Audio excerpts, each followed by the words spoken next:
Good afternoon, everyone. I am Olebogeng Mokhomotsi, and I will be your host for today's session. The South African Bar Association hosts bi-weekly sessions whereby we invite a speaker in the legal fraternity to share with participants on any legal matter. The purpose of these sessions is to connect the legal fraternity locally and internationally, whilst also engaging on matters that relate to the legal profession. Before we can begin, I just want to run through some housekeeping rules, please. Please ensure that your videos are switched off at all times.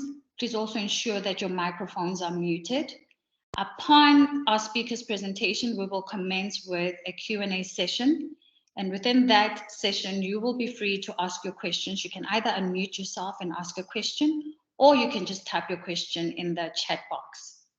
Without further ado, I want to introduce to you today our esteemed speaker, Advocate Dalwai.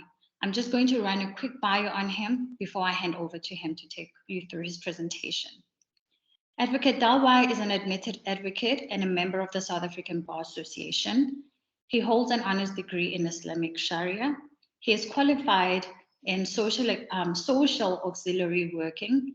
He holds a diploma in counseling. He is a registered debt counselor. He's also a business rescue practitioner.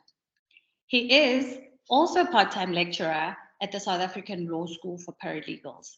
Ladies and gentlemen, I'm now going to hand over to our esteemed speaker for today, and I will catch up with you when we do our Q&A session later. Thank you.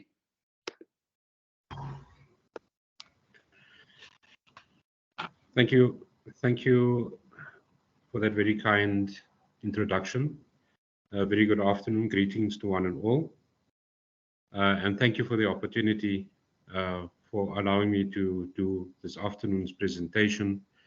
And this presentation is a very important one, and it's also a very sensitive one as it relates to our marriages, future marriages, marriages with our children, our family members.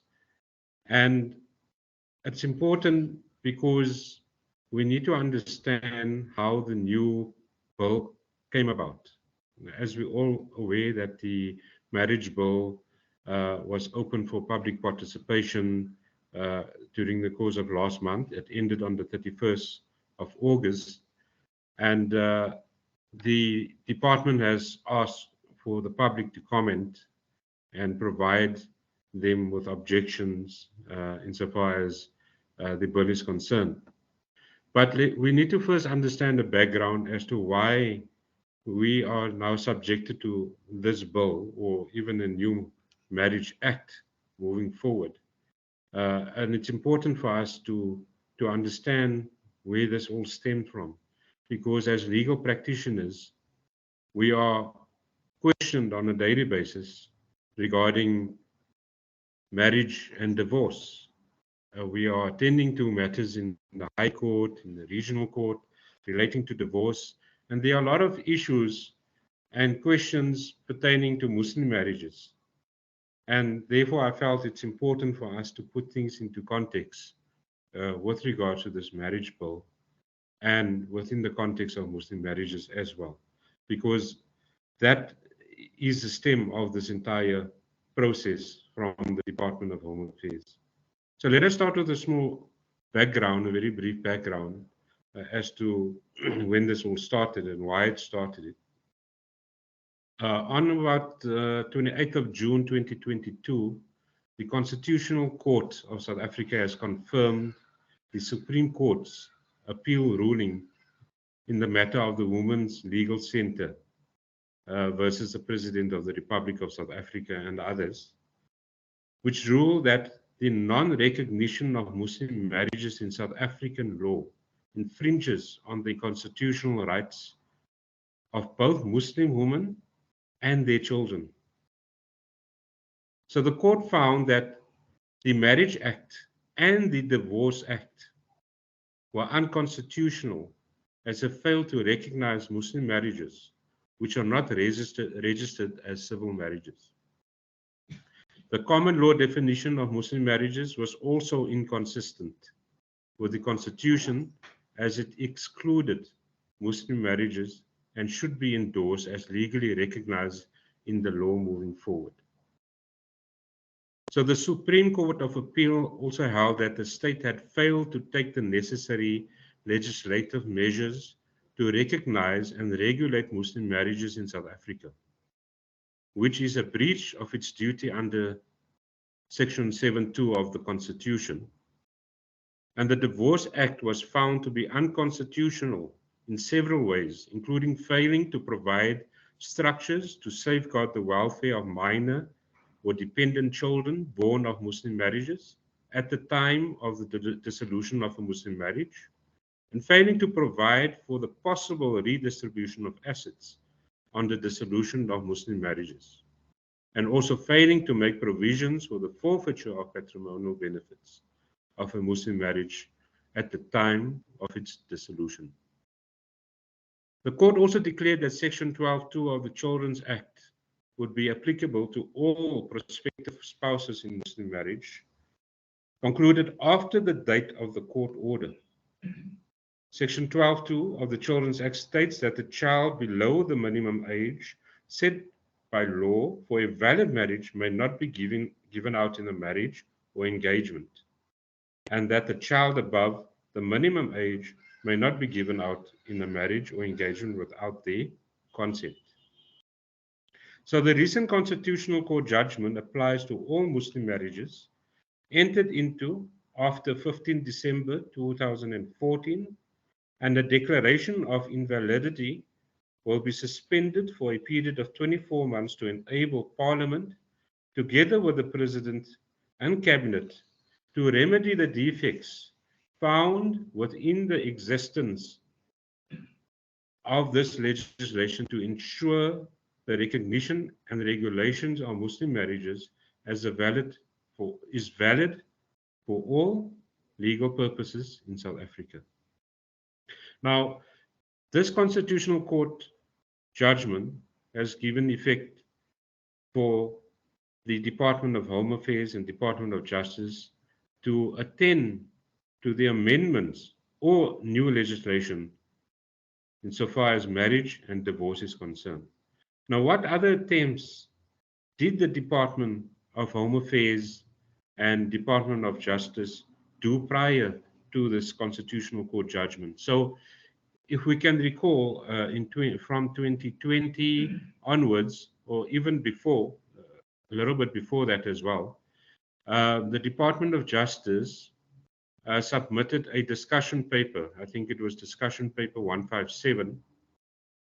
And it was called the Single Marriage Statute.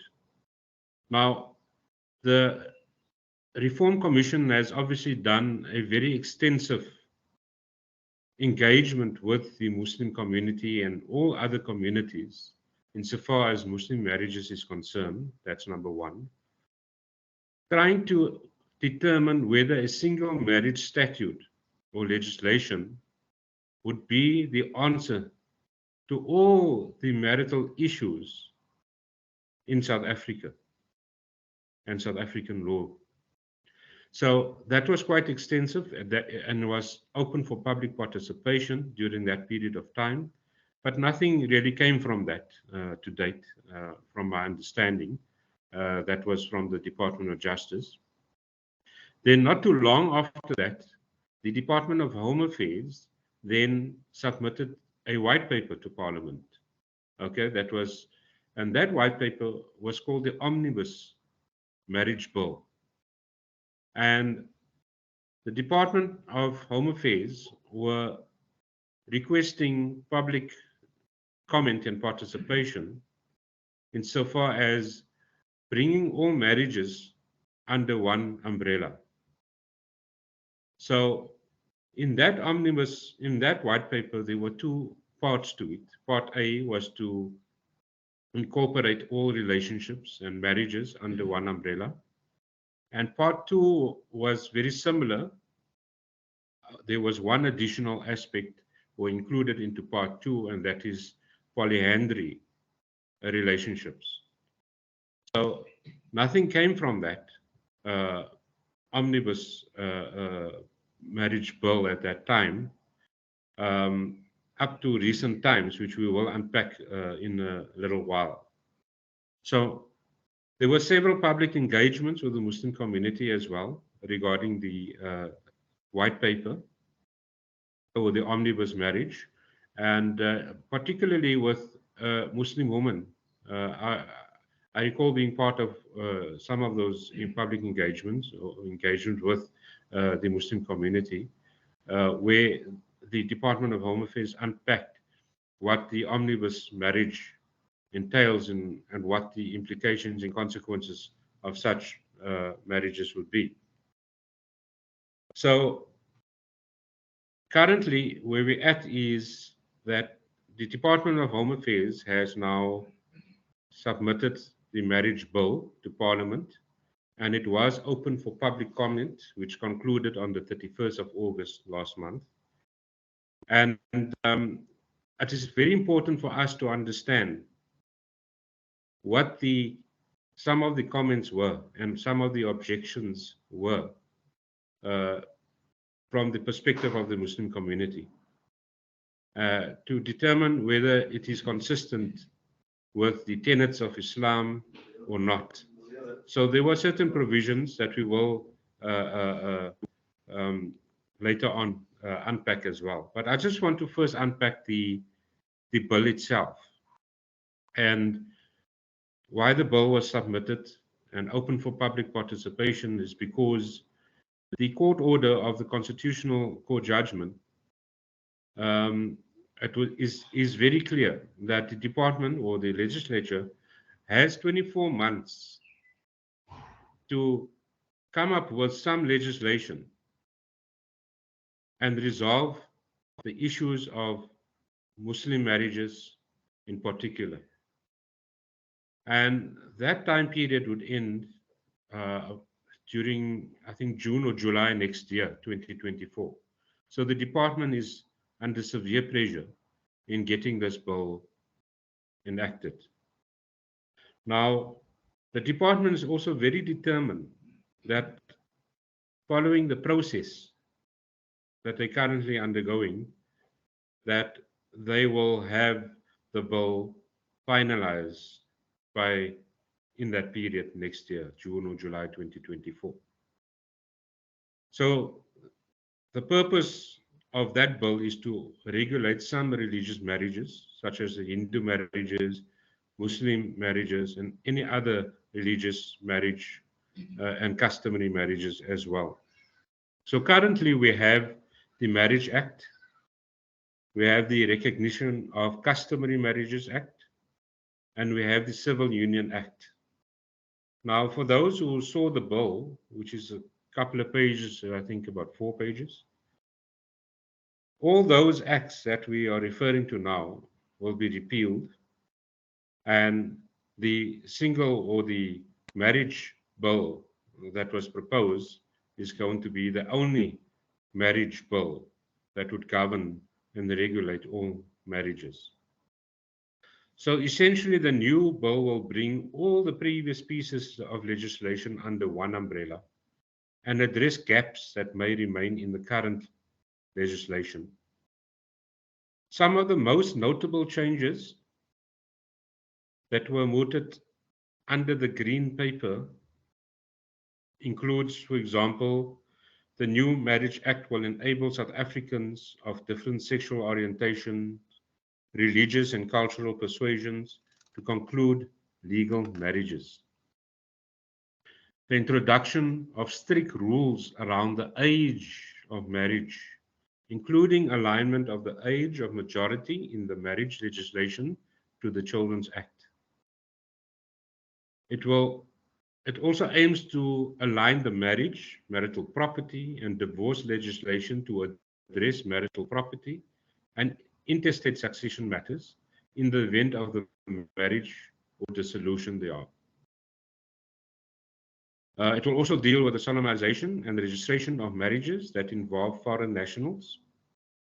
It will also deal with the solemnization and the registration of customary marriages that involve non-citizens, especially cross-border communities or citizens of our neighboring countries. and it also deals with marriage offices. So that is essentially what the marriage bill would entails, or the Marriage Act would entail. So if we consider the fact that what brought upon this Marriage Act or marriage bill and this omnibus marriage, it is mainly the Constitutional Court judgment where the court has instructed and ordered that Muslim marriages must be recognized and is indeed recognized. However, the legislature has to come up with legislation to give effect to that recognition. Now, let us look at what the Muslim communities say about this marriage bill, because it's important. The aim of this bill was to ensure that the Muslim community, who is a minority group in South Africa, obtains recognition of their marriages. So it is important for the Muslim community to be able to either comment, agree, or object to what is before them. So I've taken some points of the objections from the Muslim community, and I've elected to use the objections submitted by UCSA. UCSA is the United Ulama Council of South Africa, a Muslim clergy that represent the Muslim community in South Africa, and they have come up with some objections insofar as the marriage bill is concerned. So what are their objections? So during the public participation period, which ended on 31st of August, they have submitted the following objections. And one, it will adulterate the sanctity of nikah by lumping it together with same-sex marriages. Now, nikah is the actual marriage ceremony in Islamic terms, the Arabic word for marriage or solemnization. So they feel that having the same-sex marriages under the same banner is offensive towards the sanctity of the Muslim marriage or Muslim nikah. Marriages before the age of 18 will be prohibited, and that seems to be problematic because many a times there are minors or any parties under the age of 18 that wishes to enter into a marriage. And previously and still currently, the Children's Act makes provisions for that in order to obtain the relevant consent in terms of the Children's Act for such marriage to take place.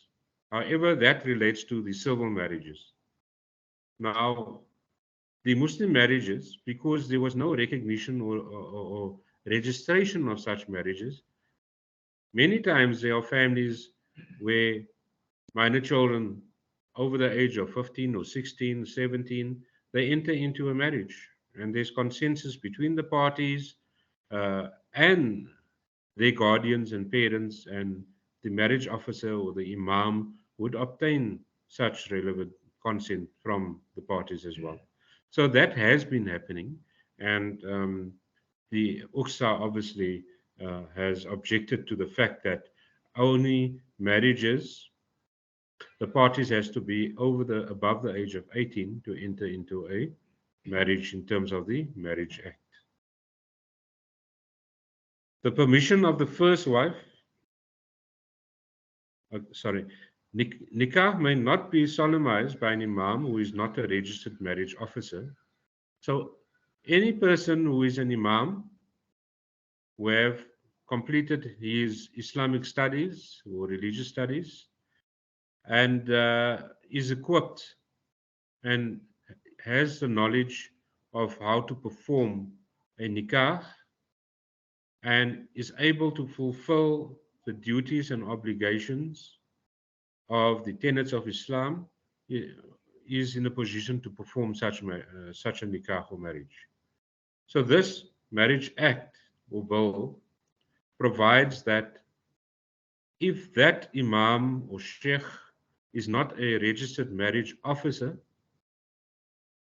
he would be violating and transgressing the law in terms of this act and would be liable to a fine or even be convicted and imprisonment. So that is a very sensitive area because every mosque has an imam, and usually the people within that community, if there's a nikah that needs to take place, would approach that imam to go and perform and ask him to perform the nikah for the parties. Now, the problem will come in if that imam is not a registered marriage officer. Where does that leave that imam? Whereby the tenets of Islam provides that he is equipped and knowledgeable and in a position to do so. However, the bill does not equip and place an imam in a position to do so unless he is a registered marriage officer. The other sensitive issue was the permission of the first wife will be essential when intending to entering into a subsequent marriage. So any further marriage, like the customary marriages, if a husband wishes to enter into a further marriage, he would need to obtain the consent of the first wife or the other wives and make such an application before entering into such a further marriage. Now, the department has incorporated those provisions from the Recognition of Customary Marriages Act into the Marriages Bill to provide and to conclude on how further marriages are supposed to be enacted.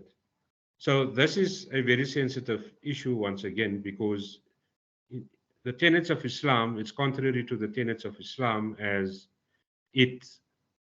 a husband does not require the consent or the written consent of the first wife or other wives to enter into a further marriage.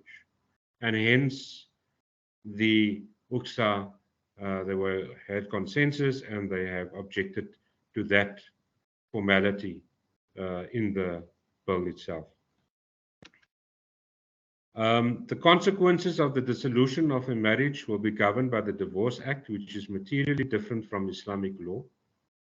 So the way a nikah or a Muslim marriage is dissolved, okay, it's called a talaq, and there's a talaq process.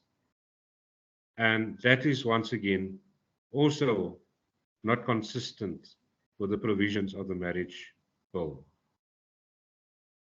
Spouses in existing contracts will have 12 months after the promulgation of the Act to register their marriage with the Department of Home Affairs, which means that no one can opt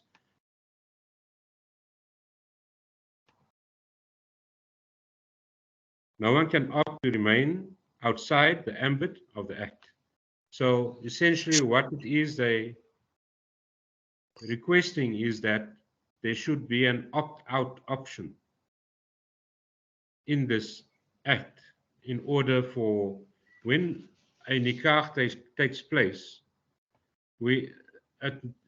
parties must decide whether they wish to have that nikah or marriage registered in accordance with the marriage bill or act to come.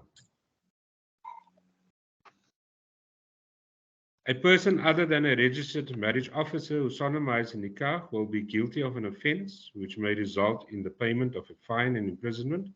I think I briefly touched on that early on. The preservation of family law is central to the preservation of the identity of the Muslim community. The draft marriage bill may potentially uh, identify and dilute the distinct ethos of the family law in Islam. So those were the objections essentially that were submitted to the department for further comment or redrafting or reworking of the marriage bill in itself. So let us look a bit further. That was the comments from UXA.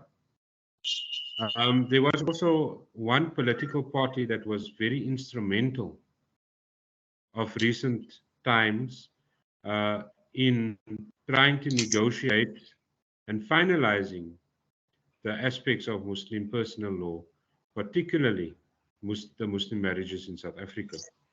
That is the Al Jamaa political party. And the Al Jamaa political party has also submitted objection with regards to the Muslim, the marriage bill. And their objections were that the marriage bill, the 2022 marriage bill in South Africa, does not provide provisions for minors to enter into a marriage, contrary to the current legislation of the Constitutional Court's order in the Women's Legal Center Trust matter. The bill also fails to specify the extent of repealing existing legislation, making it difficult to anticipate its consequences if adopted as an act of Parliament. The Divorce Act would prevail over any general legislation in case of disputes regarding inconsistent provisions, meaning Section 21 of the bill, will not cure the invalidity of provisions found in the Divorce Act that have been found to be unconstitutional in respect of Muslim marriages. The proposed new Omnibus Marriage Act will have a severe impact on the Muslim community in South Africa, as most Muslim people fall within the lower socio-economic category and cannot afford legal fees associated with consulting a notary public and executing an antenuptial contract. The proposed new legislation will merely amount to the westernization codification of Islamic law and does not adequately encapsulate and protect the rights of the marginalized minority community in South Africa. Now, this is very important, as the current, if a Muslim, parties to a Muslim marriage wish to register their marriage as a civil marriage, they would then do so out of community of property without the accrual system and have it registered at the deeds office accordingly. So that becomes problematic, as we all know the expense that's associated with that type of registration, and that is going to pose a problem in the community. Yes, and understanding that the marriage bill would eliminate those type of concerns. However, the marriage bill is not clear where that is concerned. So what did Al Jamaa do prior to the marriage bill?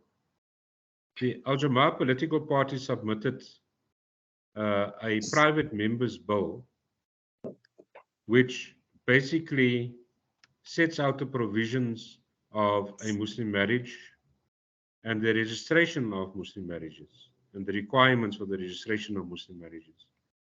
And the marriage would be solemnized in terms of the tenets of Islam, and also divorce or dissolved in terms of the tenets of Islam. The party has submitted this bill to Parliament, to the advocates in Parliament, to obviously have it declared and ensure that it holds constitutional muster, which the party has received a certificate of clearance and declaring that that bill does indeed hold constitutional muster. However, there was some negotiation between the Department of Home Affairs and the Al Jamaa political party, requesting that the Al Jamaa withdraw its bill because the bill is now going to run parallel with the marriage bill, and it's going to delay matters even further insofar as the timeline for June or July 2024 is concerned. So Al Jamaa has agreed to withdraw the bill subject to some conditions, and that would be that the Department of Home Affairs, with immediate effect, offer the Muslim marriages and the current Muslim marriages and future marriages the option to be able to register such marriages at the Department of Home Affairs. And this is only regarding registration in order for those parties to obtain a marriage certificate. And that marriage would obviously be in terms of the tenets of Islam. The Department of Home Affairs has agreed to that and has submitted or issued a circular to all the provincial offices to roll out the new registration of Muslim marriages. That announcement is still in the process of being finalized, and that would happen really soon, over the next weeks possibly. So the other condition was that the private members bill, which basically covers all aspects of the tenets of Islam, together with the South African Constitution, which holds constitutional muster, be incorporated in the marriages bill, the new marriages bill. However, when the marriages bill came out for public comment, those provisions were unfortunately not incorporated into the bill. So that created a bit of a political unrest, between Al Jamaa and Department of Home Affairs, where they are trying to renegotiate and trying to reach a point where that is concerned, because it may not have been the actual agreement that they had at that point of time. So this is where we're at the moment. Like I said, the department is adamant. They are certain that the marriage bill will be finalized on time, and they will comply with the Constitutional Court judgment. And we need to ask ourselves, what is the way forward as legal practitioners?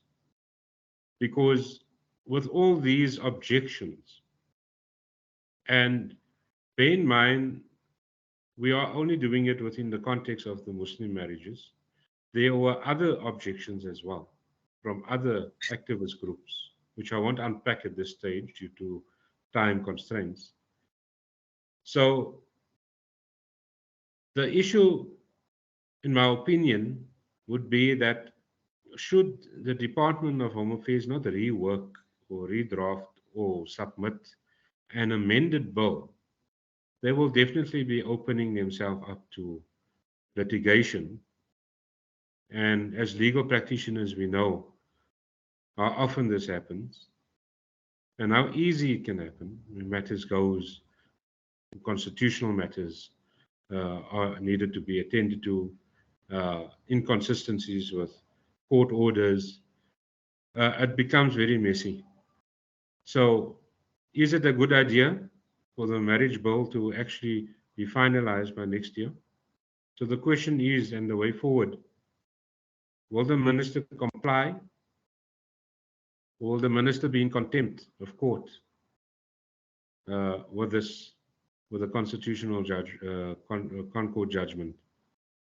And that is the tricky one. And over the next few months, it's important, extremely important as legal practitioners, that we keep a close eye on this, because it affects the advice we give our clients, and it affects the way in which we will litigate moving forward. So I hope that my presentation here today has done some justice in giving us a better understanding insofar as the Muslim marriages and the Concord judgment is concerned. And that I would like to conclude with that and now open the platform for any questions. Thank you very much.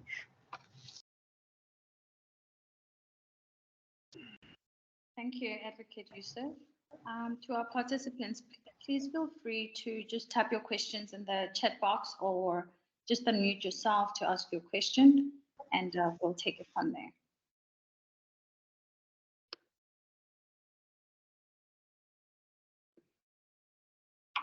Okay, I cannot see any questions in the chat box, but Laura did send me a question and she asked, what is the current position regarding the divorce bill in context of Muslim laws? Yes, so the Divorce Act was out for amendments, and the Divorce Act or the amendments would basically amend the definition of Muslim marriages, or at least not amended, include the term Muslim marriages and Sharia marriages to give effect to the Muslim marriages. So that is basically what is out there at the moment for comment. However, there were objections relating to that as well, because giving it a definition, Muslim marriages is now recognized in the Divorce Act, for example, the Sharia marriages. What is a Muslim marriage? What is Sharia? However, the dissolution, the effect of the Divorce Act doesn't fall within the tenets of Islam, and it's inconsistent with the tenets of Islam.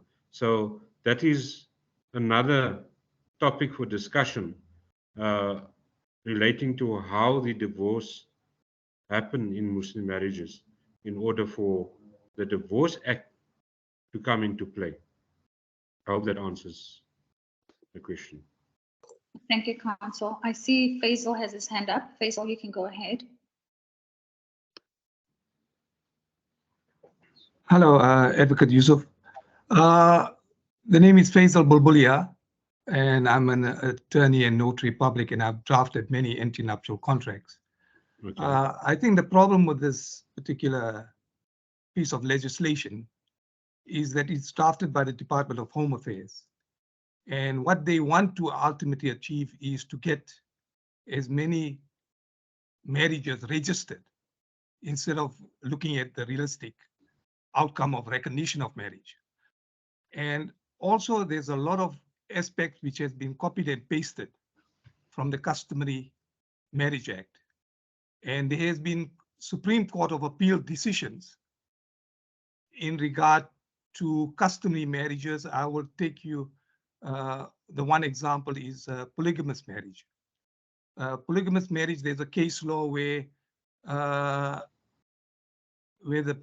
second marriage wasn't recognized because of, in the High Court, because of non-fulfillment of one of that he had to apply to court.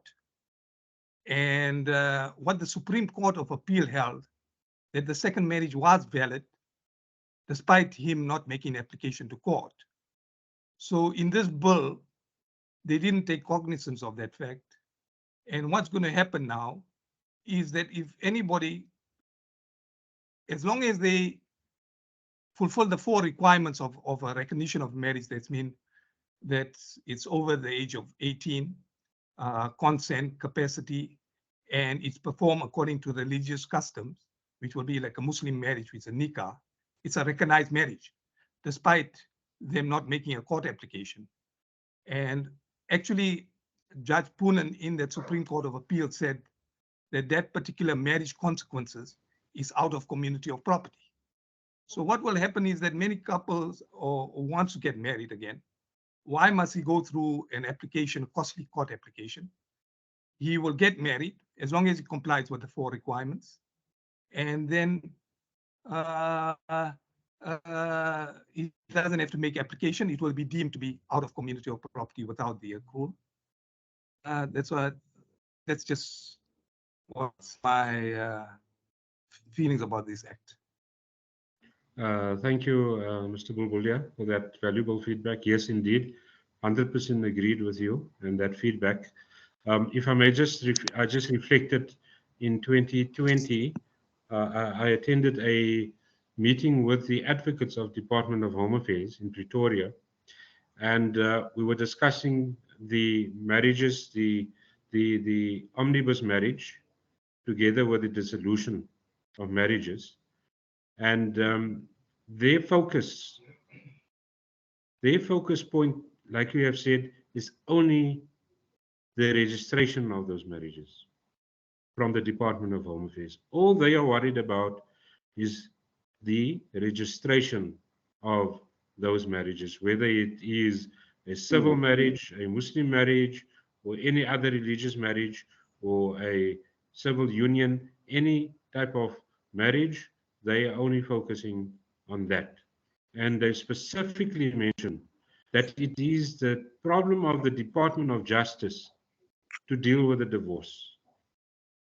So they were very clear about it. However, I do feel that the two departments has to work hand in hand with these matters in order to come to some conclusion, because ultimately and essentially what is going to happen is the one is going to conflict with the other. Okay, let's see other questions. Thank you, Council. I see that we have a question in the chat box from Dumisa. He wants to know what the position was before in terms of the registration of Muslim marriages in South Africa, and this also relates to the divorce as well. How was it managed in terms of the Divorce Act? Okay, so in terms of the registration, there was and is no registration at the moment. So parties would enter into a nikah and they will be married in terms of the tenets of Islam. However, those marriages is not recognized by the Department of Home Affairs. So that has been happening all the time. And imams would then conduct those marriages, the nikah, and parties will carry on. The problem comes in at the time of death, when a death certificate is issued. What is stated on a death certificate is never married, and that is very offensive to the Muslim community. Now, in terms of the divorce procedure also gets handled by the imam or a Muslim body or association like UCSA, like I've mentioned. Together, each province has a Muslim body, or some imams are quite equipped to deal with the divorces.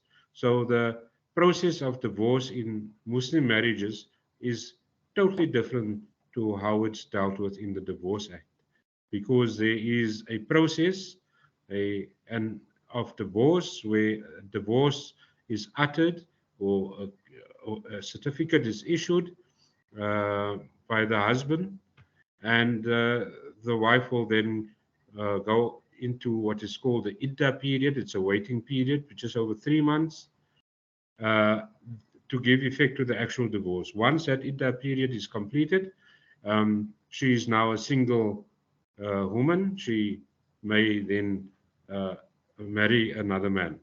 But until such time that period is still in process, she's not allowed to marry another man, and she needs to remain at home. She's allowed to go out for very important things like going to work or something that is important for her to leave the home, but it is her waiting period after the talaq has been issued. So I hope that gives a brief description of how the divorce is being done here in South Africa. All right, thank you for that. Just to follow up to with regards to what you just said now, in terms of the waiting period and how the woman has to recognize that and abide by certain rules with regards to the waiting period. Do the same apply to the husband? No, the same does not apply to the husband. However, the husband still has a duty of support towards his wife for that period while she is in that waiting period.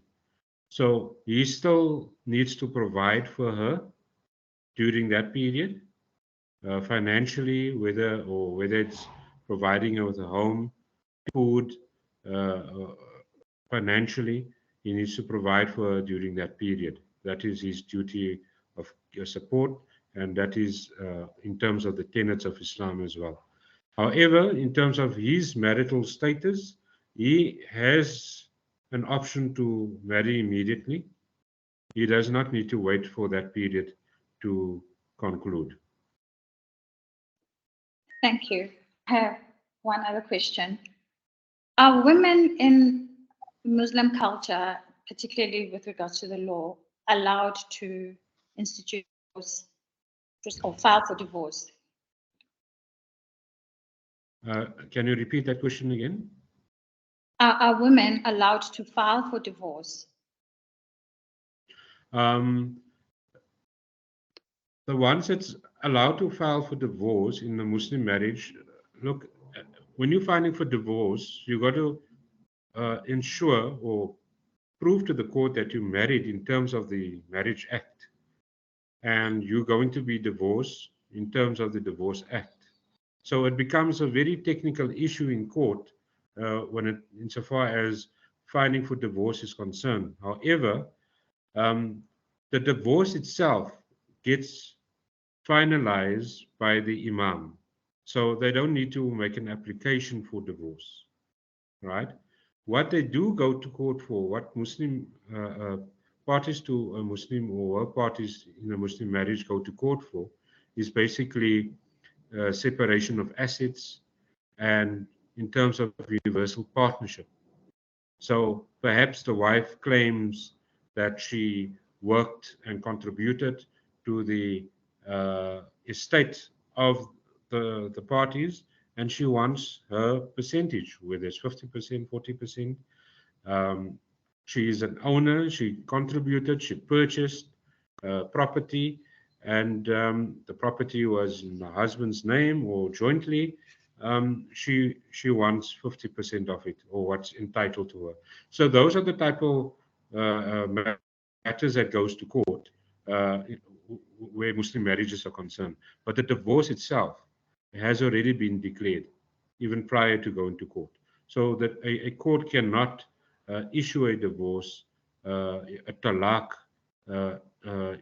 insofar as Muslim marriages is concerned. Thank you, Counsel. We have a question from Info.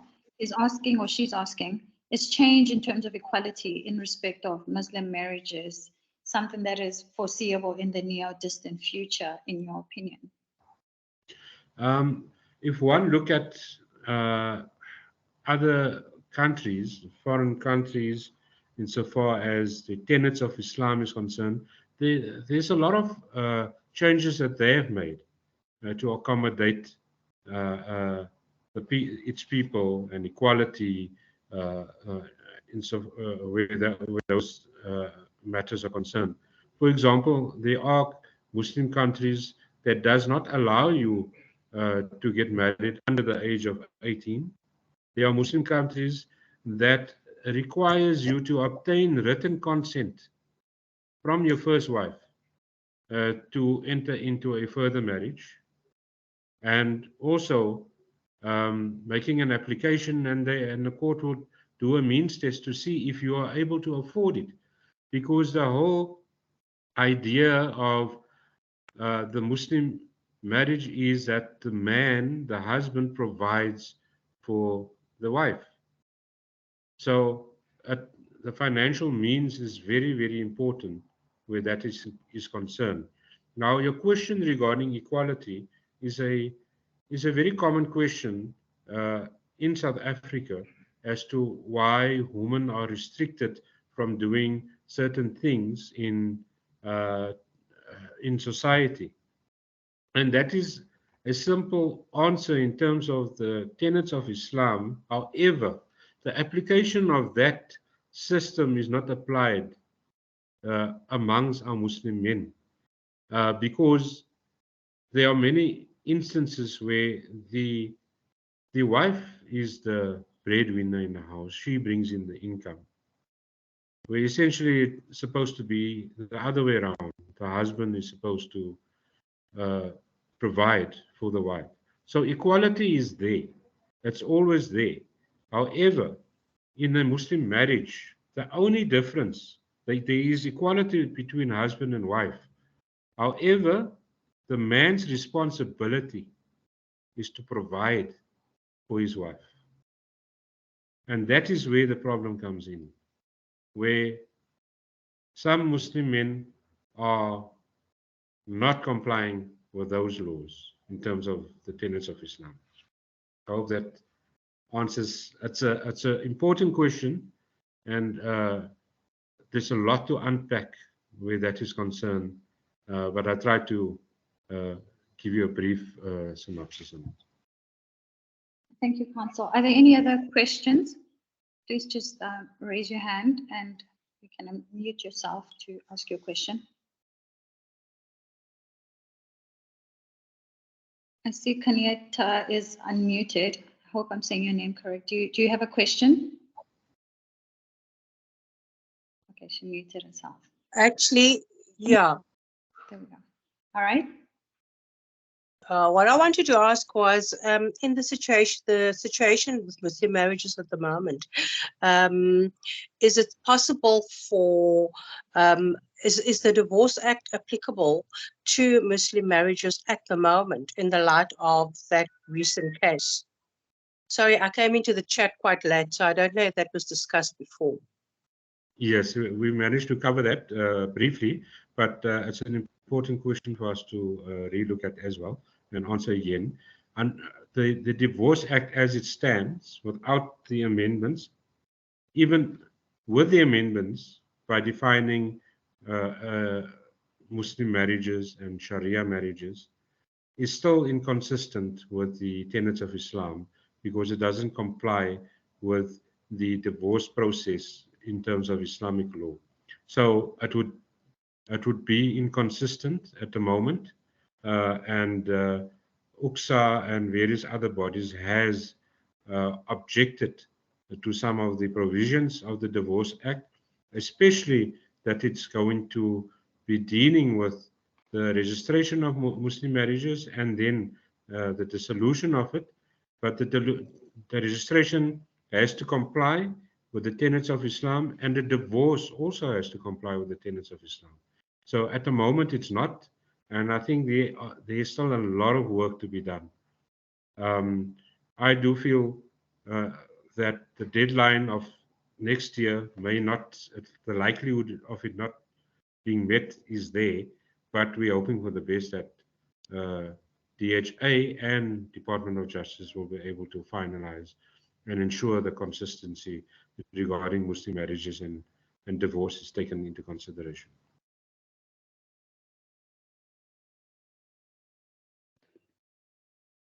Thank you, Council. Are there any other questions?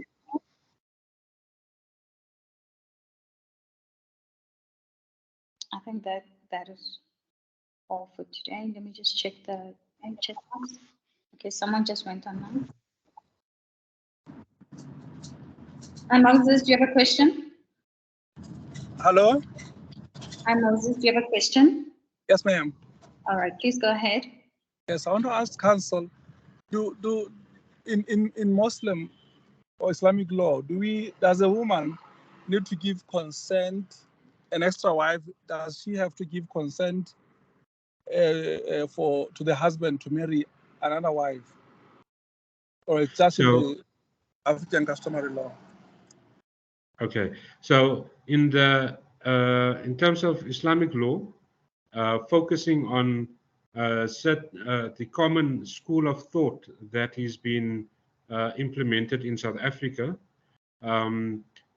the husband does not require the consent of his first wife or other wives to enter into a further marriage in the polygamous type of marriage situation. So he would not require that consent. He is able to go to the imam with the other spouse, with the other future spouse, and enter into such a marriage, right? However, it is, if you are married, it is important that if your intention is to enter into a further marriage, it's only decent and expected that you discuss this with your wife and your spouse, that you now wanting to enter into another marriage. Not just go out there and go and perform the marriage and nikah and come to your wife months later and say, oh, just so that you know, I have a second wife or a third wife. Although the Islam doesn't permit or require you to obtain the consent, but what is your social responsibility? What is your responsibility as a husband, you know, towards your spouse? What type of relationship are you having with your spouse? And like any other marriage, even in the customary marriages, to take a second wife is a very sensitive situation. The first wife won't easily accept it. In fact, I don't think 95% females will object to their husband marrying a second wife or a third one. So to get the consent, it is rather difficult, especially if it's written consent. So if you're wanting, as a man, wanting to take that step, then I think it's important that the consultation process needs to be done with your first wife. And take her through the necessary guidance, the necessary counseling, so that she can start getting or accepting the idea. Yes, it takes time to accept it in its totality, but the idea of why you're wanting to go into a further marriage. And also, it is not just because of your whims and desires that you're now wanting to take another marriage, another wife. There's also recommendations in the tenets of Islam and the practices of the what we call the Sunnah as to what are the reasons why you should encourage taking another wife or further enter into further marriages. And those are obviously legitimate, very legitimate reasons, you know, if one would look at it holistically, and there's a lot of wisdom in it. However, I'm of the opinion consultation process has to be taken place. I hope that answers your question. Thank you, Thank Council. you. Dumisa, you've got your hand up. Oh, sorry about that. Dumisa, please hold. Any further questions from you?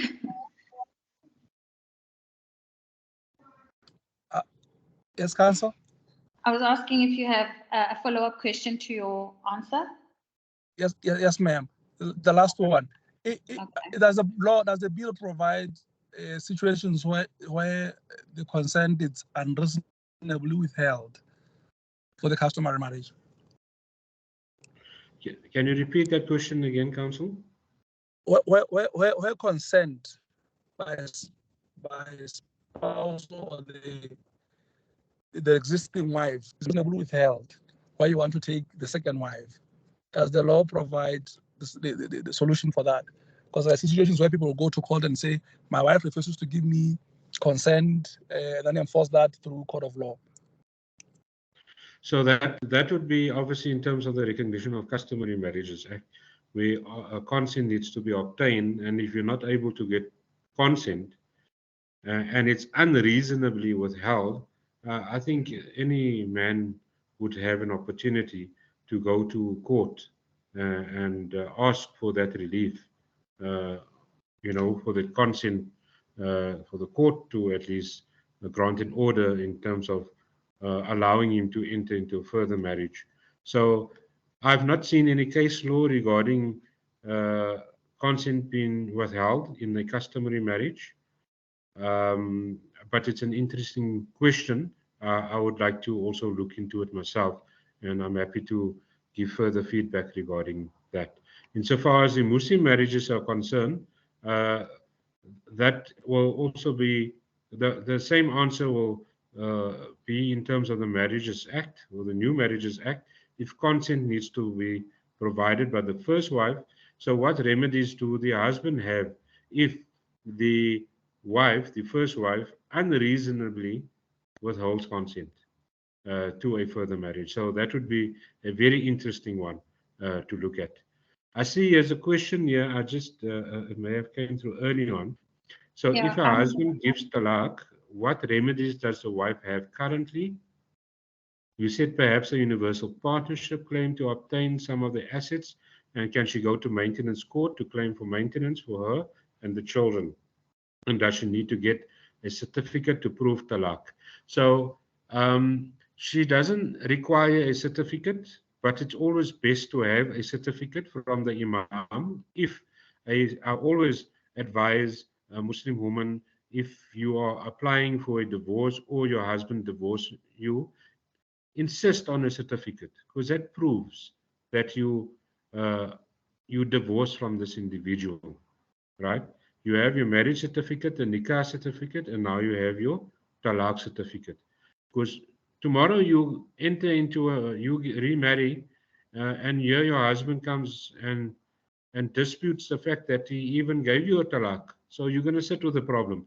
So it's important, documentation is important, unless there were witnesses that can attest to the talaq that took place. Insofar as maintenance is concerned, yes, you can go to the maintenance court, apply for spousal maintenance. You can, to a certain extent, if you can prove the marriage and the need for maintenance, and obviously for maintenance for the children by default, you definitely can approach the maintenance court for maintenance for minor children if the ex-husband is not providing accordingly. So yes, you may do so. You don't need to have a marriage certificate or a talaq certificate to go to the maintenance court. All you need to prove is that the children were born from your union, and obviously he's not providing for them, and therefore you're bringing this application as there is a need for maintenance for the minor children.